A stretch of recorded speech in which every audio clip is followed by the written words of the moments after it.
Now, according to Mr. Witch of Wicca, a candle should never be blown out.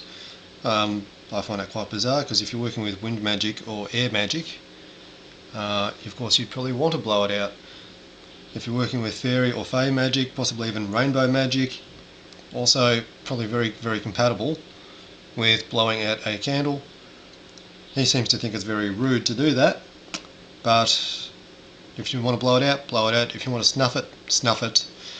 An easy way to do it would be to take a small glass, or even a small bowl like that, or even a tin cup, and all you have to do is invert it over the candle.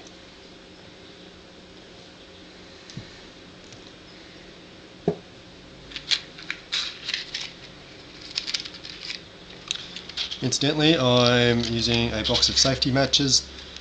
All matches are dangerous. Some people say you can't use matches because they contain sulphur, and apparently sulphur drives away certain spirits, particularly the fae. Some people say you can't use a lighter because it's a mechanical device. That doesn't leave us with a great deal, unless you want to light a candle somewhere else and then bring it over. My preferred technique though for extinguishing a candle, simply just swipe with the wrist, quick flick of the wrist, and it does the job quite nicely. This of course is a tea light candle, which is one of my preferred candles, particularly for quarters, and that is sitting on a piece of marble. Now you could just as easily use a terracotta tile, one of my favourite techniques here, and you fill it with gravel or sand or something granular but non-flammable. I'd avoid probably rice and popcorn. I've used them in the past, but I want to try and avoid things that are flammable. In this case I'm going to be using rock salt.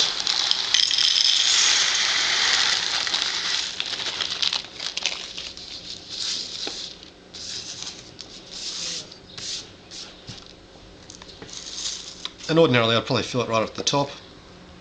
There's the candle, plonk it in. As it burns down, the wax, being liquid, will sort of pour into the crevices between the salt. The best thing there is pretty much just to throw it away. You can reclaim it if you want, but it's a bit of a process to go to.